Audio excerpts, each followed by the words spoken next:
Spain. It's a place that hits you hard. It's not just the sun or the food. It's the people. The way they live. They get something basic about life, about joy, about making noise and celebrating it. Their parties aren't polite little get-togethers. They're pure, an explosion of culture. Forget what you think you know about festivals. We're going to dive deep. This country is old, layers of history.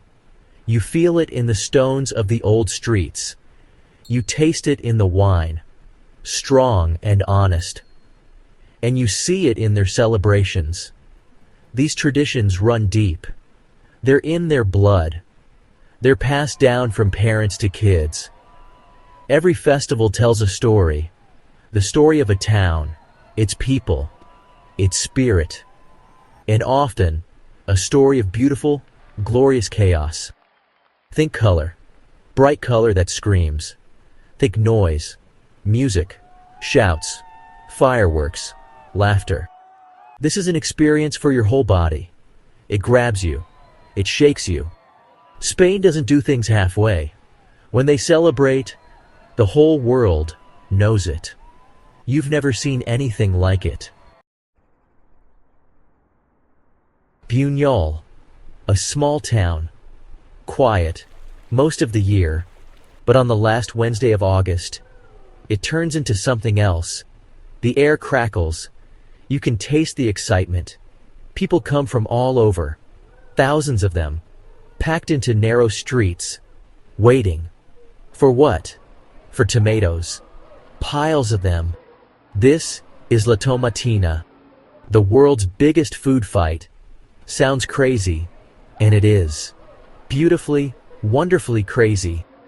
The morning starts early. Trucks roll in, making noise, loaded with super ripe tomatoes.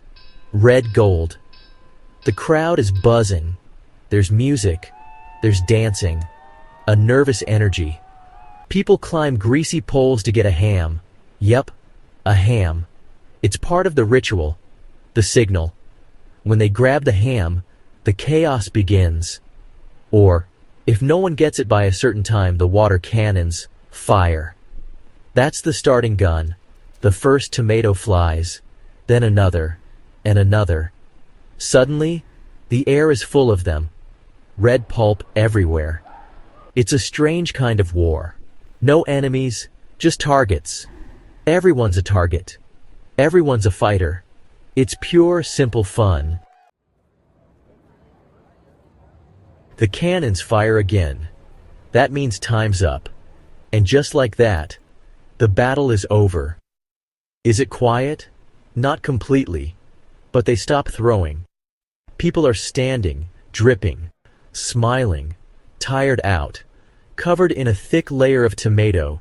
Skin, hair, clothes. Everything is red.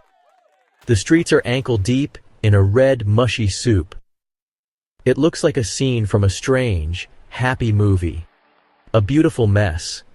It just shows what happens when everyone gets a little crazy together. Now, it's cleanup time.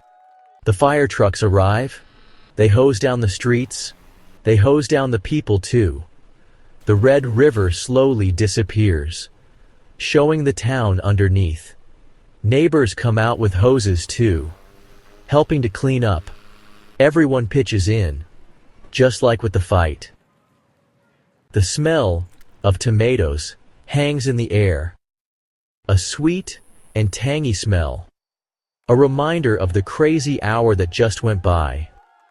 What's left? Memories, stained clothes, and a strange feeling of togetherness. They've been through something together. Something silly. Something unforgettable. Valencia in March. It's a city on fire, for real. This is Las Fallas, a festival of art, making fun and explosions. For days, the city changes. Giant statues called ninots show up on every corner. They're huge, super tall figures. Some are beautiful, others are funny. Many of them poke fun at things, straight up, pointing fingers at politicians, famous people, stuff that's happening. Nothing is off limits. It's art with a bold touch. These 9 knots are amazing works of art. Months, sometimes a whole year, of work. Teams of artists, carpenters, painters, pouring their skill and heart into these monuments that don't last long. They're made of wood, cardboard, papier-mâché, brightly colored, with lots of details. Each neighborhood has its own fala, competing for prizes, for the honor of being the best. The streets turn into an outdoor museum, a gallery of giants. The days are full of parades. Marching bands walk through the streets. People wear traditional outfits. It smells like gunpowder. Always. Firecrackers are going off all the time. Las Fallas, the roar of the crema, the last night. La Nit del Foc, the night of fire. This is the biggest moment. The moment everyone's been waiting for. One by one, they set the fallas on fire, starting with the smaller fallas, the children's ones, then the giant ones. The city glows. Flames leap up to the sky, reflecting in the eyes of thousands of people watching. It's an amazing sight, a beautiful and terrible fire. The heat is intense. You can feel it from blocks away. The roar of the fire, the crackling of burning wood, the cheers from the crowd. Firefighters are ready, wetting down nearby buildings, controlling the destruction. It's organized chaos. It's like a carefully controlled end of the world. The magnificent Ninats, works of art that stood proudly for days, surrendered to the flames. They twist, they bend, they turn to ash.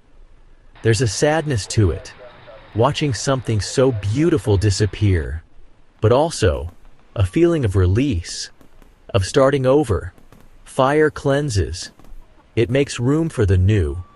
They'll clear away the ashes, and soon the artists will start again, planning next year's fallas.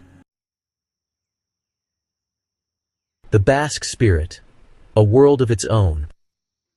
Now, let's travel north, to the Basque country, Euskadi. This place is different. It feels different. Rough mountains meet a wild coast. The language, Euskera, is ancient, unique. It's not like any other. The people are proud, strong. They have their own culture, and their festivals. They show this spirit. They are a window to an older world, a world of strength, tradition, and strong ties to the community. Their celebrations are not always about huge crowds, like La Tomatina, or explosive shows, like Las Fallas. Some are more personal, more connected to the land, with old customs, but they are not less strong, or less colorful. Basque festivals often have displays of country sports. Harry Kirolak.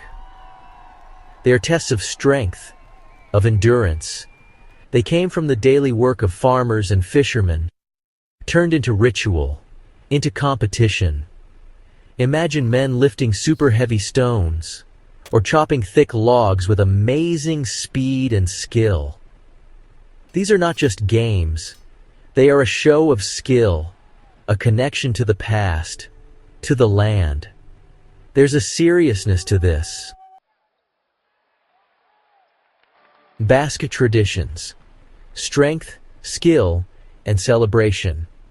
Look at the Tamborada in San Sebastian.